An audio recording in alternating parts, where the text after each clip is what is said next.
Duhaye ikaze kuri wa rubuga rwanyu. Uyu munsi tugiye kugaruka ku isakamento ryo gukomezwa. Isakamento ryo gukomezwa ni iki? Isakamento ryo gukomezwa ni isakamento Yesu wazutse aduheramo imbaraga ze zariya za Roho Mutagatifu zituma tubera Kristo abaga mu bantu. Isakamento ryo gukomezwa rishingiye ku byanditswe bitagatifu. Kubw'ibyo sakamento ababatijwe basenderezwa Roho Mutagatifu, umugabyi w'ingabire z'amoko menshi, nk'uko tubisanga cyane mu mavanjiri no mu gitabo cy'ibyakozwe n'intumwa. Isakamento ryo gukomezwa ryuzanya neza ry'abatisimu. Ukomejwe ahabwa imbaraga za Roho Mutagatifu zituma umuhamya wa Kristo mu magambo no mu bikorwa, n'izo kwamamaza no kurwanirira ishyaka ukwemera kwe. Wakwibaza ngo hakomezwa nde? Hakomezwa umuntu wese wabatijwe. Umuntu utarabatizwa kugira ngo akomezwe abanza kubatizwa. Kugira ngo umuntu yemerwe isakamento ryo gukomezwa agomba kuba yujuje byibura imyaka 12 y'amavuko. Umuntu ubatijwe ari mukuru ashobora guhita ahabwa isakamento ryo gukomezwa umunsi umwe. Nihe myiteguro iranga umuntu witegura guhabwa isakamento ryo gukomezwa? Isakamento ryo gukomezwa ku banyeshuri babatijwe bakiri bato bakomezwa bamaze imyaka 2 bitegura. Batangira kwitegura bageze mu mwaka wa 3 w'amashuri abanza, bagahabwa Ukaristiya, bagakomezwa bageze mu mwaka wa 6. Imyaka 2 rero ni ngombwa. Abanyeshuri batabatijwe batangira kwigira batisimu bageze mu mwaka wa 3 w'amashuri abanza, kiga umwaka umwe, bakabatizwa bageze mu mwaka wa 4, bagahita batangira kwitegura gukomezwa, bagakomezwa bageze mu mwaka wa 5. Umunyeshuri usibiye kubera amanota ntacyamuza gukomezwa iyo igihe kigeze yarize imyaka 2 nk'uko bisabwa. Abanyeshuri biga mu mashuri yisumbuye batarakomezwa, umuni wabo asabwa gutegura abifuza gukomezwa. Byaba bitunganye agashyikiriza umwepiskopi amazina y'abiteguye iryo sakramento. Icyo gihe umwepiskopi afata gahunda yo kujya kubakomeza cyangwa kohereza umuhagarariye akajya gukomeza abanyeshuri. Iyo umunsi wo gukomezwa wagereje, ababyiteguye bateganyirizwa umwiherero w'umunsi umwe, bagahabwa penitensiya. Biteganyijwe ko n'ababyeyi babatisimu nabo baza baherekeje abana babo, bakerekwa n'uko bazicara mu kiliziya kandi nabo bagahabwa penitensiya.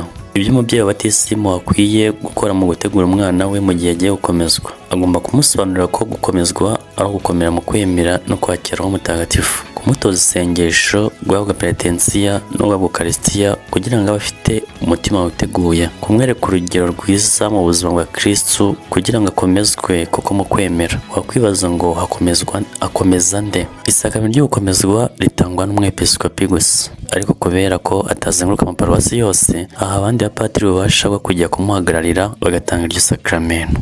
Bakomeza bate? Umuhango mukuru w'isakamento ryo gukomezwa ni ukuramburirwaho ibiganza, guherekejwe n'isengesho ryo gusabira abakomezwa ngo Roho Mutagatifu umugabo z'ingabire zose abamanukireho. Ukomezwa asigwa amavuta ya Krisima ku gahanga, ukomeza akamubwira atakiriho ibimenyetso cya Roho Mutagatifu wawe, akabivuga nyine amusiga amavuta ku gahanga, akanamukubita agashyi ku itama.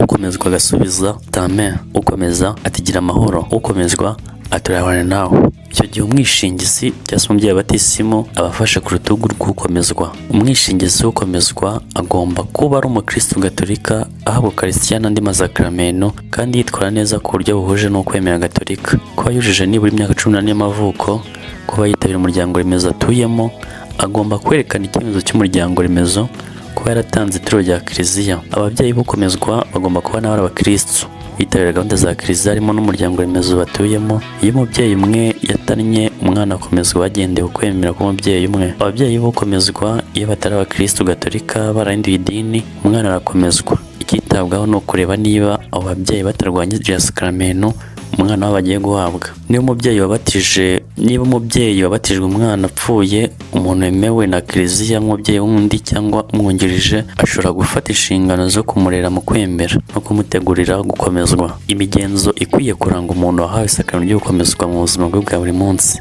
uwa mbere, kuba intangarugero mu kwemera, gukunda abandi no gukora neza, gukoresha ingabire za Roho Mutagatifu.